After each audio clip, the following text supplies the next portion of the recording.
9 common exercise mistakes older adults make, and how to fix them. Hello everyone. I want to ask you a sincere question before I start. How many times have you stood up to exercise with determination, but after just a few sessions, you felt tired, sore, and then gave up? Or maybe you still persevere every morning, walking, exercising your arms and legs, turning your body, breathing, but still don't feel much better, even having numb back, sore knees, and sore neck and shoulders. If hearing that sounds familiar, then I think we should sit down together for a bit, talk more clearly, because maybe we people aged 60 and over are making some mistakes when exercising that we don't even realize. Actually, this is understandable.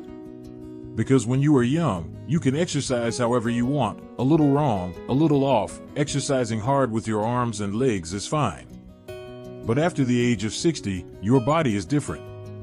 Tendons are no longer as elastic as before, joints are vulnerable, the cardiovascular system needs careful attention, and especially the ability to recover is not as fast as before. Therefore, if you exercise without understanding your body, not paying attention to common mistakes, not only will you not get stronger, but it will also be counterproductive. I often joke with my friends of the same age at the community center in Arizona, exercising at my age is like driving in the fog. You have to be very slow, very careful, and always check ahead. Every step I take now, even a simple exercise step, requires understanding, experience, and a bit of alertness. And luckily, common mistakes when exercising at this age are not too difficult to recognize if we share, listen, and learn together. In this conversation today, I invite you to join me to discover the common mistakes that we seniors often make when exercising. There are mistakes that sound small and seem insignificant, but in fact, they have a huge impact on the effectiveness and safety of your workout. There are also mistakes that come from long-term habits, or because you listen to other people's advice without realizing that it is no longer suitable for your current body.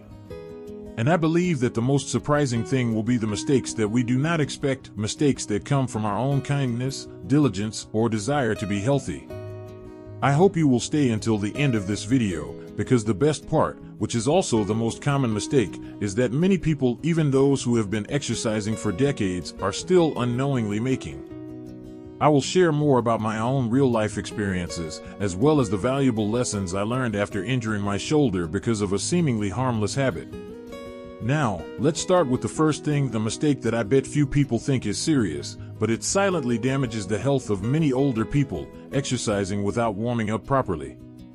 Warming up, it sounds simple, but it is a step that many people skip, or do it perfunctorily. Some people think, I'm just walking lightly, why do I need to warm up so much? Others say, I just rotate my wrists and ankles a few times and that's enough.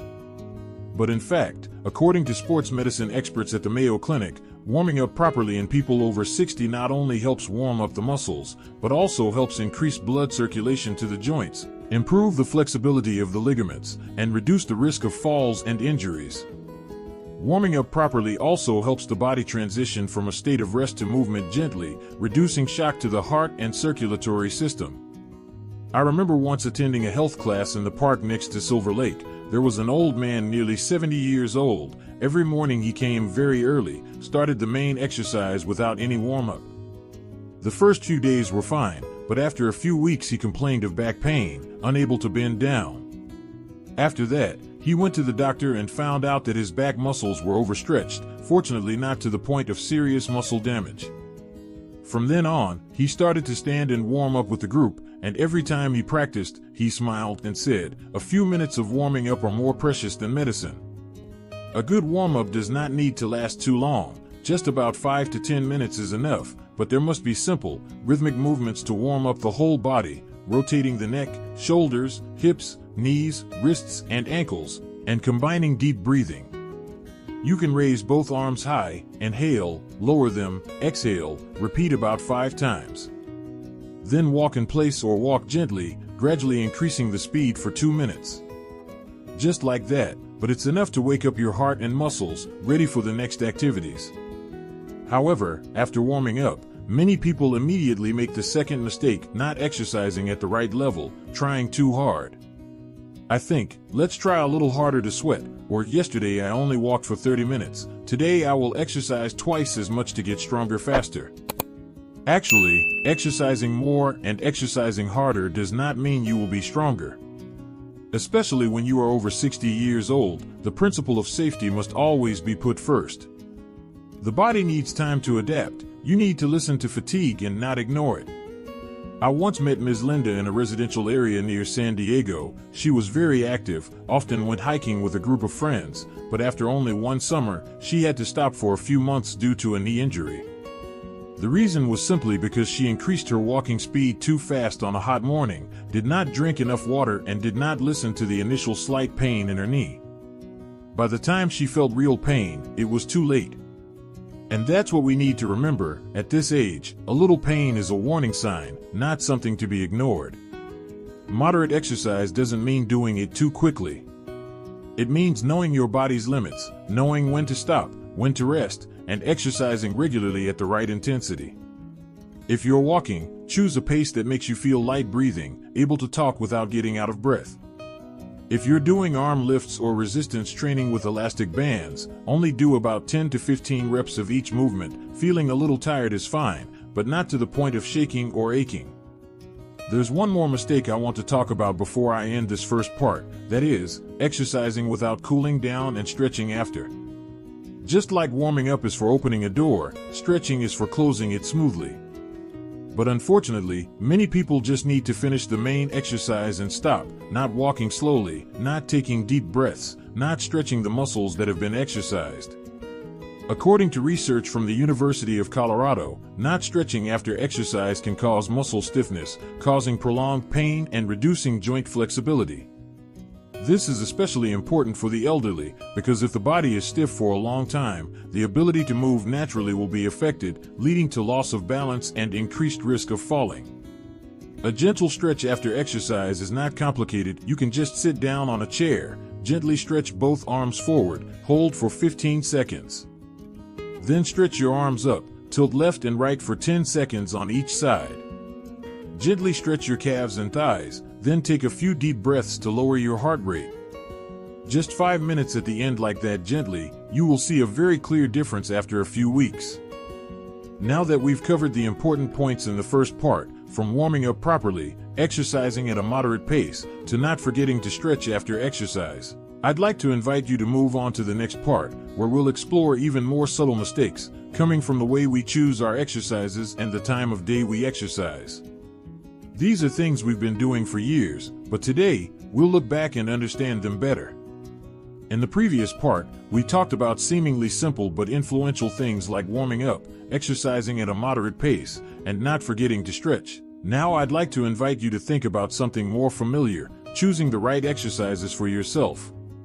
And to be honest, this is where many of us are most likely to make mistakes. I have an old friend named Carl, who lives in Northern California, who is a fun-loving and active person. Every time we met, he bragged, "I just learned some HIIT exercises on YouTube. They burn a lot of fat." Do you know what HIIT is? It is high-intensity interval training, such as jumping, sit-ups, and continuous push-ups, designed for young, healthy people with good physical fitness. Yet, Mr. Carl, who is nearly 70 years old, still tried it out, just because he heard it burns fat quickly. The result is that you can guess, he sprained his ankle after 3 sessions. The reason? Because the exercises were not suitable for his age and bone and joint condition. Yet many people make the same mistake as him, thinking that any exercise that is popular and that young people can do well will make them healthy. Not necessarily, my friends. The truth is that after the age of 60, the goal of exercising is no longer burning fat quickly, having a toned body, or running 10 kilometers every morning. It is to maintain flexibility, protect the cardiovascular system, reduce joint pain, support memory, help sleep well, and maintain an optimistic spirit. These things require you to practice intelligently, not practice to the extreme.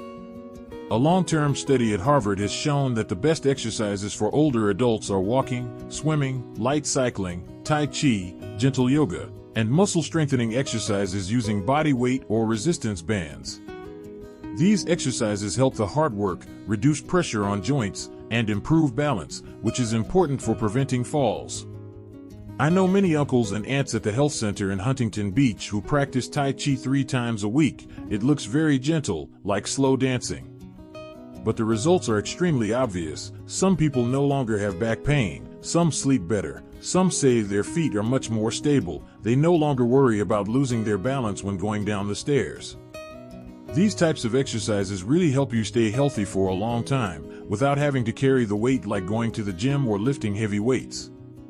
Besides choosing the right exercise, there is another mistake that I see many people make: choosing the wrong time of day to exercise. You see, some people like to wake up at 4 to 5 a.m. to exercise to cool down, while others wait until almost noon, after finishing all the housework, to start exercising. But few people think that the time of exercise greatly affects the effectiveness and safety of the exercise, especially for people with underlying diseases such as high blood pressure or diabetes. According to the American Heart Association, older people with high blood pressure should avoid exercising right after waking up, because at that time blood pressure is often higher than normal. The body is still stiff and does not have enough blood circulation. If you exercise vigorously at that time, it is very easy to get dizzy, have low blood pressure, or lose balance. On the contrary, exercising between 7 and 9 a.m., after having a light meal and the body is more alert, is the golden time, because at that time the heart rate is stable, the sunlight is gentle, suitable for activities such as walking outdoors, breathing exercises, stretching exercises. I also made the mistake of choosing the wrong time. There was a time when I got into the habit of walking at 5 a.m. because I thought the weather was still cool, I wasn't busy yet. Who would have thought that day it was cold? I didn't have time to warm up properly before stepping out into the street. After walking halfway around the park, my limbs were numb. I had to ask someone to help me back. Later, the doctor said that because the blood wasn't circulating well enough, the cold wind caused blood vessels to constrict, easily causing light dizziness. From then on, I switched to walking at 7 a.m., drinking some warm water before going, and everything changed completely. In addition, you should also avoid exercising right after eating a full meal. This is a very common mistake among many elderly people. You might think that walking after eating will help you digest faster, but in fact, it will cause your stomach to contract strongly, making you prone to stomachache, bloating, and even indigestion. The safe interval between meals and exercise should be at least 1 to 1.5 hours. This is enough time for the body to digest, and it also helps you focus on exercise without feeling heavy. Another small but easy mistake is not paying attention to shoes when exercising. Many elderly people wear slippers or even hard-soled leather shoes to walk every day, without knowing that this increases pressure on the knee joints and feet. At your age, just a pair of shoes without good padding, not hugging the heel tightly, or slipping is enough to be dangerous. Sports shoes for the elderly need to be soft, have anti-slip soles, support the arch of the foot, and importantly, fit properly, not too loose or too tight. I remember going to Walmart to buy new shoes. The saleswoman introduced me to a pair of sneakers with high and thick soles, saying that they would be as comfortable as clouds. But when I tried them on in the store, I felt uncomfortable because the soles were too thick. My feet felt out of control, uncertain with each step. So I chose a pair with thinner soles, but they hugged my feet well and had light cushioning, and from that day until now, my ankles have not hurt after each walk.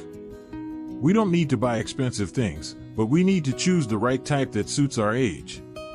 Sometimes, a good pair of shoes can completely change our workout experience, helping to reduce back pain, ease knee pain, and relieve tired feet. So in this part, we have looked back at the silent mistakes, from choosing the wrong exercises, exercising at the wrong time, to even wearing the wrong shoes, all of which sound small but have a big impact on the long-term effectiveness of health training. But ladies and gentlemen, there is still one more mistake that I will save for the last part, a mistake that I believe many people are making every day, and it is this mistake that silently makes us discouraged and give up, even though we have been very persistent in exercising for a long time. Now, let's move on to the final part, where we will not only talk about mistakes, but also learn how to make exercise a real joy in old age, not a dry task or a fear of injury. That is a mistake many people are making without realizing it, that is, exercising just because they think they have to exercise, not because they want to exercise. It sounds simple, but this is actually a very important root. Because when we exercise just because we are worried about getting sick, because the doctor reminded us, or because we see everyone around us exercising so we have to do something too, those exercise sessions are often associated with coercion, fatigue, and lack of interest. And what comes will come. People give up halfway, or exercise like a machine, without feeling any joy or real improvement. I once asked an old man in the Seattle Senior Association, "Do you feel happy when you walk every morning?" He smiled sadly and said, "Actually, I feel tired, but the doctor told me to go, so I keep going." It makes me feel sorry for him. Because that is a sign that we are exercising with a tense, enduring mindset, and if we endure, how can we maintain it for a long time? Have you ever tried asking yourself the same thing? Why do you exercise? Because you are afraid of getting sick? Because you are afraid of getting weak? Or do you want to live healthier to enjoy your remaining days more fully? That difference in thinking will decide everything. There is an aunt named Ruth, now 82 years old, living in Texas, whose words I still remember. She said, "I don't exercise to live longer. I exercise to live each day more meaningfully." And every morning she pulls a chair out to the yard, does some stretching, stretches, and chats with her pet cat. Every afternoon she goes to the park, walks slowly, without headphones, without counting steps, just to watch the sunset and breathe in the fresh air. Yet she is healthy, eats well, sleeps deeply, and is always in a good mood. That is an example of exercising with joy, not fear. Once we make exercise a natural part of life, like brushing our teeth or drinking morning tea, it is no longer an exercise, but a way we take care of ourselves. And when we practice with a feeling of relaxation and comfort, the body also receives more positive signals: stable heart rate, alert mind, balanced hormones. The brain secretes endorphins to help us be happier and more optimistic. However, to get that feeling, sometimes we need to readjust our expectations. Because there is a mistake that many older people often make, that is expecting results too quickly, too clearly. Many older people practice yoga for a few sessions and then sigh, "My shoulders and back still hurt, I don't feel anything."